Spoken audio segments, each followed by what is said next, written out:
In this film, the term Comprehensive Sexuality Education, or CSE, does not refer to sex education programs in general, but rather to a specific form of graphic sexuality education. CSE is designed to change the sexual and gender norms of society, promotes high-risk sexual behaviors, and encourages even the youngest of children to experiment sexually. For the protection of the viewer, explicit images from CSE text that will be shown have been blurred out. However, the subject matter is still not appropriate for children.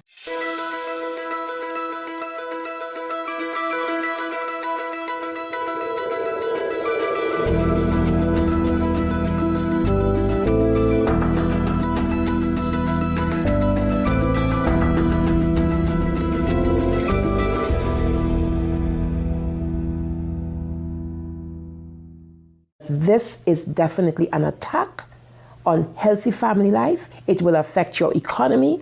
It will affect your child rearing. It will affect your education system. This has horrified a lot of people in South Africa. And the tool that is being used, the weapons that are being used, is comprehensive sexuality education. As president of the American College of Pediatricians, I am deeply concerned about comprehensive sexuality education for 4 reasons. First, it sexualizes children. Second, it threatens children's health. Third, it promotes a dangerous gender ideology. And fourth, it undermines the parent-child relationship, which violates parental rights. My life's work has been to protect children by exposing the roots of the sexual revolution, the sexual rights movement that's led to sex education worldwide, globally. Say not to CSC! Say not to CSC! Say not to CSC! There is a worldwide war raging across the globe. Not a war of guns and weapons, but a war of ideas, ideologies, and worldviews regarding sex. This is just part of the lesson plan for what's called Making a Difference curriculum, and it is in Oregon schools and probably schools around the nation. This is instructions for the teacher in the classroom to ask her or his students, how do people express their sexual feelings? What is abstinence? And here are some answers that they try to elicit from the children. Oral sex, masturbation, anal sex, massage, holding hands, touching each other's genitals, saying, I like you. And what they're doing is equating all these things. Saying, I like you is equal to anal sex. Planned Parenthood is coming into classrooms of students who are 13 and 14 years old. They're giving them handouts, negotiating sexual encounters with other students. For example, there are statements like this: do you want to go back to my room? Do you want to get busy? Can I take your shirt off? It makes me hot when you touch me. Here, can you do that? Is it okay if I take my pants off? This is outrageous. This should not be taught in the classroom. We are state legislators from Minnesota, and we are pushing hard against the agenda to sexualize our children. Minnesota is on the leading edge of this radical agenda, and we're trying our best to fight against it. They're pushing a comprehensive sexual education agenda, including the book, It's Perfectly Normal. It is pornography. It is something that even some of my colleagues, men especially on the House floor, did not want to look at. Showing children as young as 4th grade. In fact, it's recommended for 4th graders as their comprehensive sex education. We couldn't show this on the television news, but yet we want our 4th grade children to be looking at this book. When a child looks at a pornographic image within 0.3 of a second, that's imprinted on his brain and her brain permanently. We know that there's an action that takes place which is called mirroring images, so that children will want to or will act out what they see. In the name of sexuality education, children are seeing obscene materials that have been ruled by Congress and by the Supreme Court impossible to show to children. where we in Latin America, we still have a lot of poverty. We have communities that don't have fresh water, that don't have electricity, children that cannot finish even primary school. Focus is completely shifted from basic needs to this very idealized agenda. They get comprehensive sexual education without the consent of parents, taking and deconstructing the family. They have really concerning campaigns for children. The strongest one is "We demand sexual education, impossible to live without it." One of them is called "Put It On." They have elementary students as young as 9 years old. Then they teach them how to wear a condom. And they have this plastic genitalia, and they even have young girls. They're teaching them how to put a condom on a male genitalia and boys how to put a condom on a women's genitalia without the knowledge and consent of the parents. Most people are unaware that International Planned Parenthood Federation, also known as IPPF, is one of the largest providers of graphic, comprehensive sexuality education programs. With 65,000 service points in over 170 countries, this should concern governments and parents everywhere. My brother Luigi and I had an opportunity to go to the United Nations and give a speech on the UN floor. First, my brother explained about how we became orphans when both of our parents died of AIDS. I told them how Planned Parenthood was passing out a booklet for HIV-positive youth at the United Nations called Healthy, Happy, and Hot. This is for the kids who have AIDS. The booklet says its purpose, and I quote, "To support your sexual pleasure." It tells youth they can have sex in different ways. It teaches about sexual pleasure through masturbation, with same-sex partners, and even if you are drunk. One of the most disturbing things I think that I've ever seen as a physician, this pamphlet called Healthy, Happy, and Hot, put out by International Planned Parenthood Federation, tells young people, and you have the right not to disclose your HIV status to a sexual partner if you're not comfortable. I was just so offended at the booklet that Planned Parenthood put out, inviting people living with HIV to engage in the very acts that would harm them. It's all about rights instead of health. It also tells young people that are HIV positive that if they decide with their partner not to wear a condom, that's their decision. It's just this kind of information. It's so unbelievable to me as a physician. This kind of message was a death sentence to not only both of my parents, but also my brother Rogerio. I couldn't understand how a pro-abortion or abortion service provider in the United States of America was in South Africa and promoting the homosexual lifestyle. Here we're trying to protect young people from getting HIV/AIDS, and we're promoting a lifestyle that is very high risk. In Guatemala, an affiliate of Planned Parenthood is huge. They have more than 2,600 service points, 27 permanent clinics, and 5 mobile units.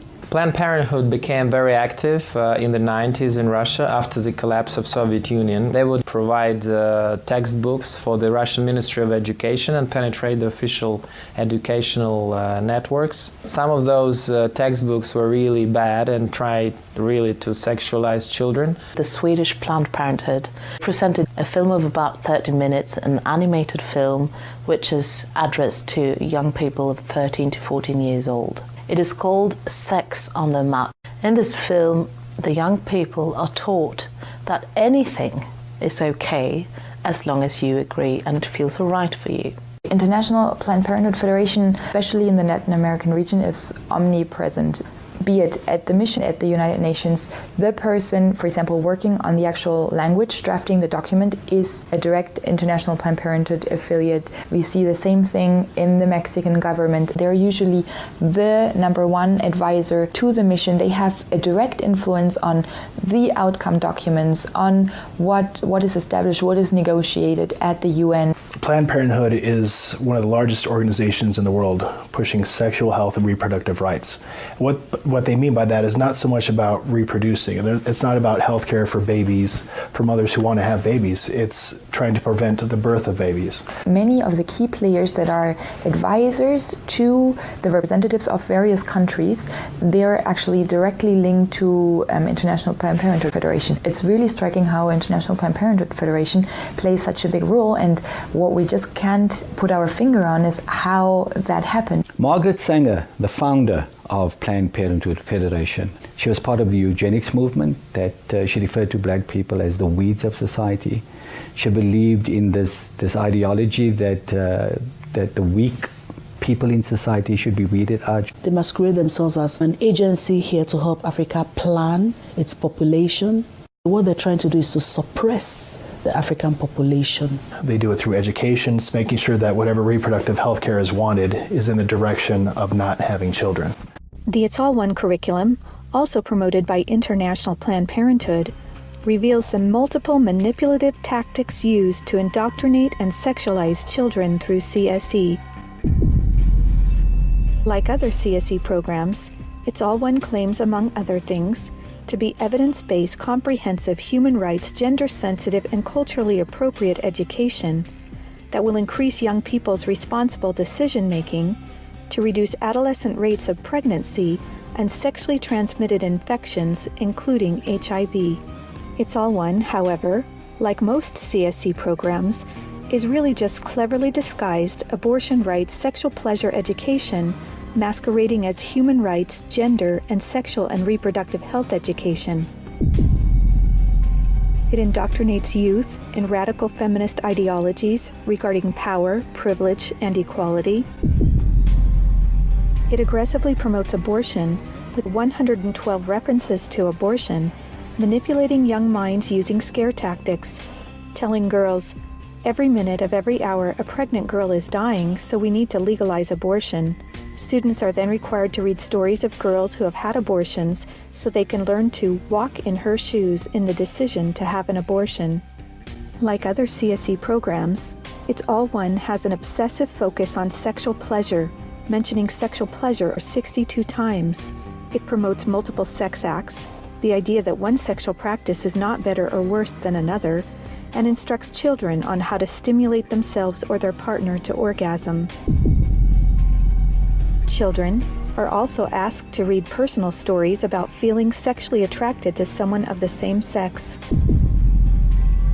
It also helps students identify the skills they need to be able to negotiate comfortable sexual relationships, and claims there is no right age to have sex, and that each person has to determine when he or she feels ready to have sex.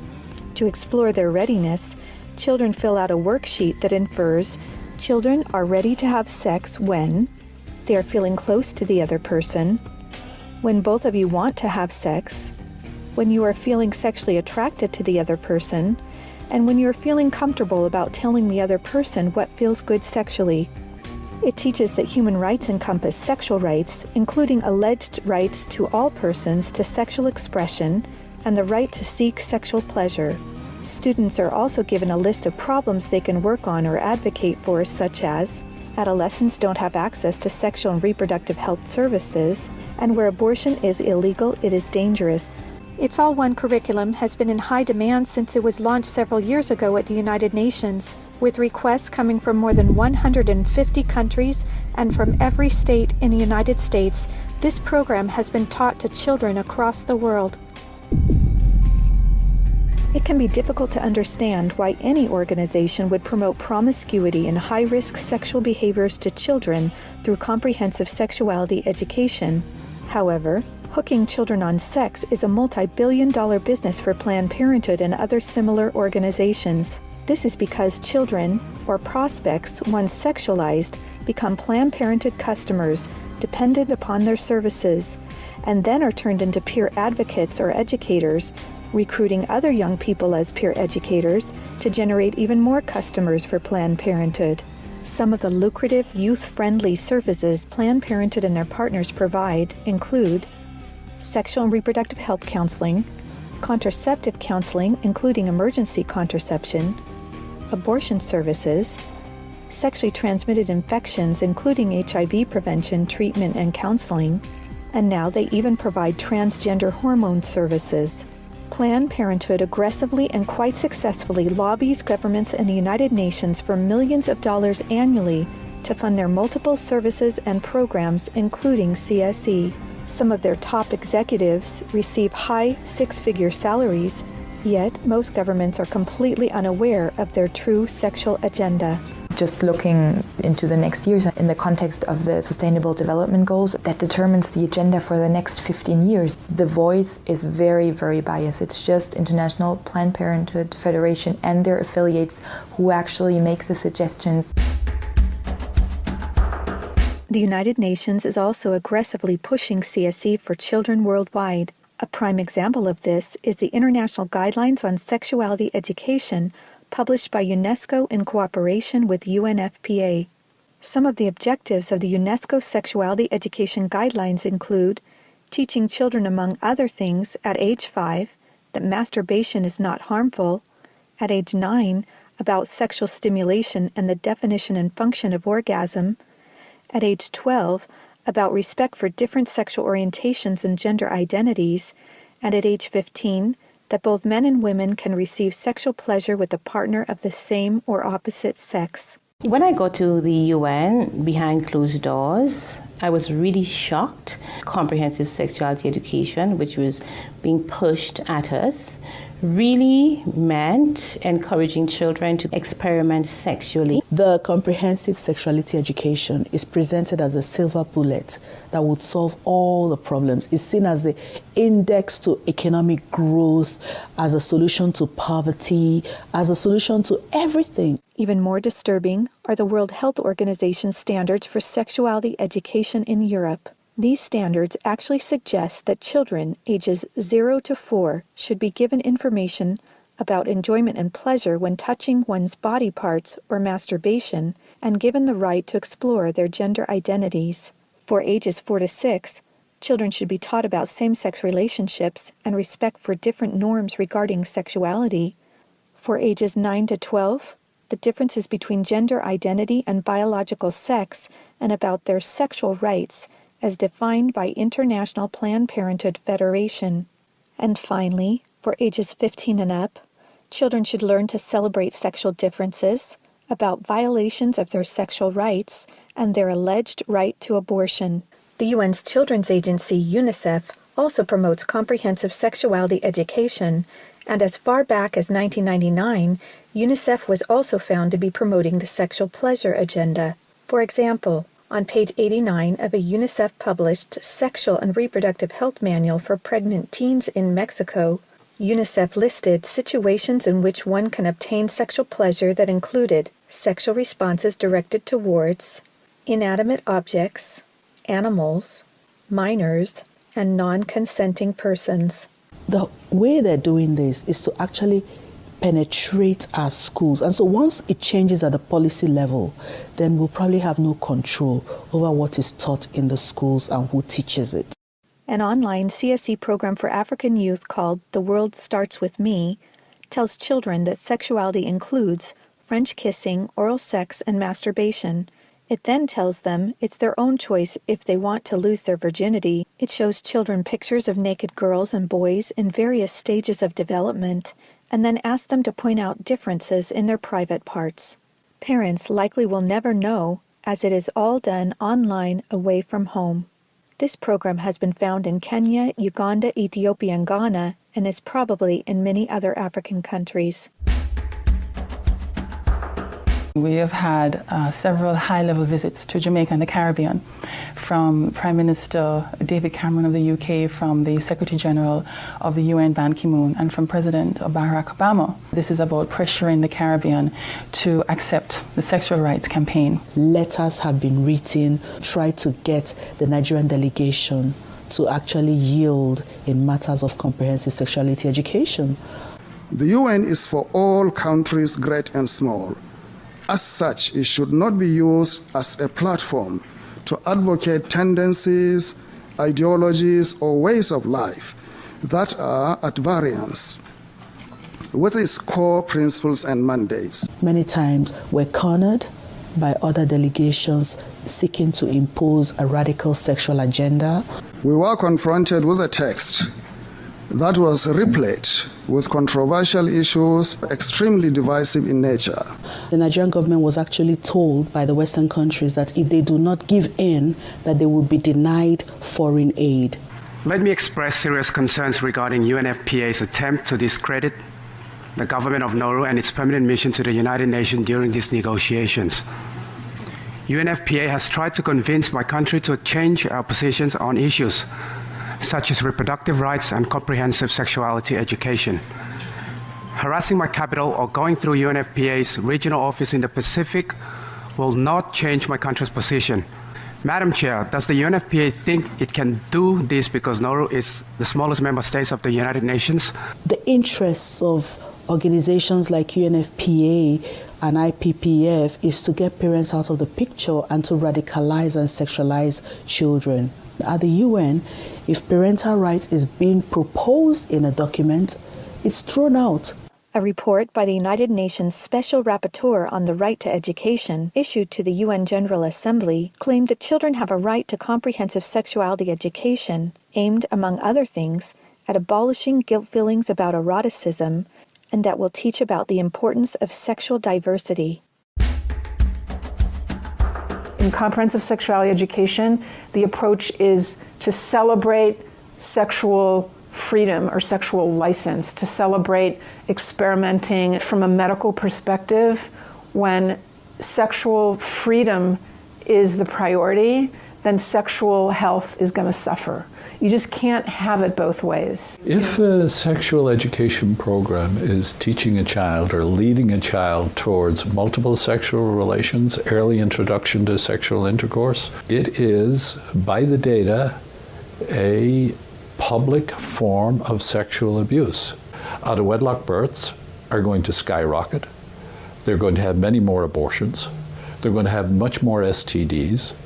The probability of depressions and anxiety directly out of matters sexual increase very significantly. So our country had a secret visit from the U.S. Special Envoy for LGBT rights, Mr. Randy Berry. He was accompanied by the senior LGBT coordinator for USAID, Mr. Todd Larkin, to try and see what the Jamaican climate was regarding sexual rights and how they could influence change. We were able to notify the public about this visit and to send a very clear message to the U.S. government that Jamaica will not be pressured into changing our values and our culture that protects the family. The Center for Disease Control, in their own research, shared information that 2% of the population of the US are men who have sex with men. And of that 2%, they account for 68% of the HIV infection. And the government of the United States spends $12 billion annually just to take care of that. I actually had to say to them that Jamaica cannot afford to spend that kind of money. One of the handouts that concerns me the most is called the Genderbread Person. They teach that gender is a spectrum, that you can choose to be whatever you want. You could be all female one day and the next day feel like you're neither female or male. Frankly, it's confusing. It's mental molestation. We're confusing these kids as to what they are. The greatest medical fraud in history is to tell someone that they can change gender. I lived as Laura Jensen for 8 years. I discovered that biologically it is categorically impossible to change a man into a woman. My life was completely torn apart. We have a whole specialty in medicine called gender-specific medicine. Did you know there's male and female kidneys, male and female hearts? If there's a woman who needs a kidney transplant, she will do better with a kidney transplant from a woman, because a kidney from a male,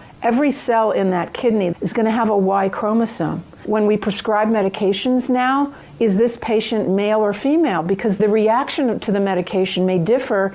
Leading young children down the path of puberty blockers, cross-sex hormones, and mutilating surgeries places them at a greater risk of developing high blood pressure, stroke, heart attacks, cancer, relationship problems, anxiety, depression, and suicide as adults. There are laws in Oregon where children as young as 15 can get taxpayer-funded sex changes without parental consent. You can't have an aspirin at school without parental consent. However, a student could make these life-altering, permanent decisions without their parental knowledge or consent. The Diagnostic and Statistical Manual of the American Psychiatric Association reports that as many as 98% of boys who are confused about their identity will come to accept their biological sex by the time they are adults, as long as they are not encouraged in their confusion. They're tampering with the core identity of these young people and confusing them. This is the enemy of my children and my grandchildren. And it's digging down into the core of being male and female, of our identity as persons, of our family life, of our children. The Minnesota State High School League created policy in sports which broke down the barriers of what gender identity actually is. They are no longer allowed to tell students you can or you cannot use a particular bathroom. The girls in the school that would actually try sometimes to go into the bathrooms just to get away from a boy, but now that's no longer possible because these boys can follow them right in. Comprehensive sexuality education programs are disguised under many names. They may be called comprehensive sex or sexual education, education on human sexuality, reproductive health education, information on sexual and reproductive health, family life education, teen pregnancy prevention, rape prevention, anti-bullying programs, HIV/AIDS prevention, and sometimes even abstinence or abstinence plus education. CSE programs usually falsely claim to be age-appropriate, evidence-based, healthy sexuality education that will prevent teen pregnancy, sexual abuse, STDs, and HIV. This is to help people, young people, avoid the dangers of HIV/AIDS in South Africa. And they were telling them how they could have non-penetrative sex, oral sex, experimenting. So how is this helping people to avoid HIV/AIDS? This pamphlet, or zine as they call it, is called Dry Humping Saves Lives. This means abstinence. So they suggest that children masturbate or masturbate in front of a mirror or in front of one another. Anal sex, oral sex, grinding, sleeping together, caressing, sexting. They suggest sexting, which would be getting your groove on, fluid-free, and again, this is abstinence to them, so they're actually encouraging sexual experience for children and calling it abstinence. Sexual rights, sexual education movements began with Dr. Alfred C. Kinsey. He was a professor at Indiana University. His book, Sexual Behavior in the Human Male, purported to say that everyone in the world was engaged in massive sexual promiscuity, that it was a global pattern of sexual behavior. Kinsey claimed that the research published in his book proved that children are sexual from birth, that children could engage in sex with no downside, no problem at all. Kinsey actually had pedophiles measure with a stopwatch how many children could achieve what he called orgasms within a 24-hour period. In his book, Kinsey defines orgasm for these children as fainting, as having convulsions, as screaming, as fighting to get away from the partner, what he called the partner. Kinsey documented the sexual abuse of children. Table 34 documents the sexual abuse by pedophiles of children from 5 months of age to 13 years, 317 children in that one table alone. The so-called research then, exploitation of these children, became the philosophies behind the entire structure of modern sexual education globally. Today, comprehensive sexuality education is based on this philosophy that children are sexual from birth, created by Kinsey. 3 main organizations that promote Kinsey's harmful sexual philosophies are the Kinsey Institute, Planned Parenthood, and the Sexuality Information and Education Council of the United States, also known as SIECUS. In fact, Mary Calderon, the main founder of SIECUS, was the former medical director for Planned Parenthood, and a former Kinsey Institute director, Wardell Pomeroy, was also a founding board member of SIECUS. These three organizations are all accredited by the United Nations and use their UN status to promote Kinsey-based sexuality education to children across the world. Say no to CSC! Say no to CSC! Say no to CSC! Say no to CSC! We have tried to stop it. We have tried to break the consensus and ensure that comprehensive sexuality education has no place in the United Nations agreed language. We've got to stop it.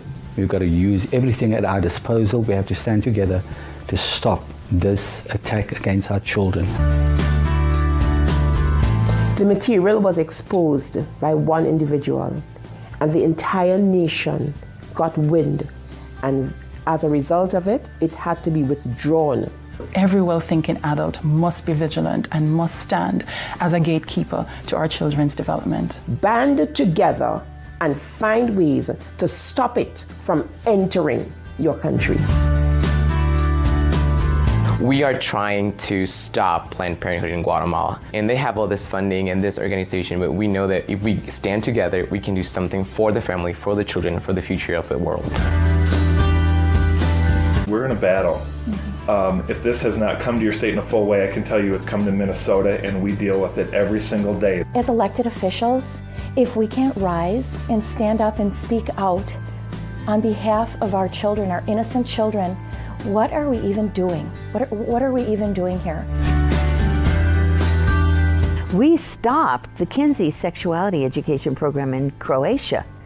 I went to Croatia. I held up the Kinsey books in Parliament. I described to them the basis of the Kinsey books and held up the Children of Table 34. And the Constitutional Court banned that sex education program. The American College of Pediatricians wants policymakers to understand this. When considering a sexuality education policy, be certain you specify that it be a sexual risk avoidance program. You must reject comprehensive sexuality education. We want to teach children to avoid all the risks, 100% of the risks, by avoiding early sexual behavior. These people, whoever they are, who want to make the sexual only about the pleasure, are working to destroy everything we are building. We resist it, even with our lives, because that's what life is all about.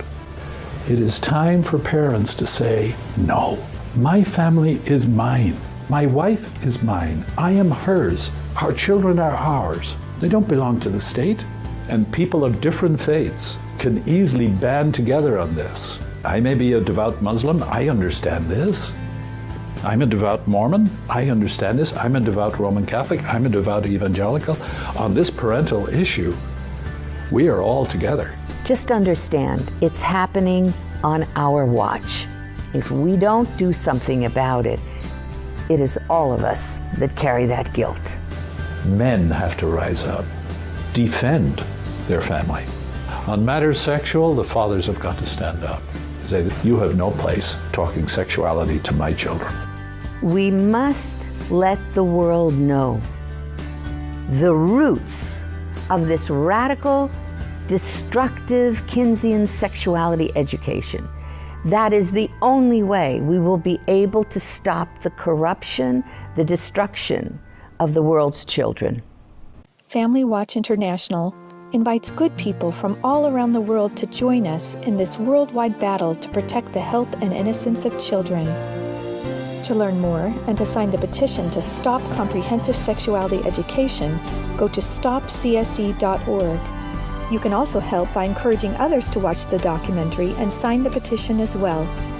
Together, we can and will protect the world's children.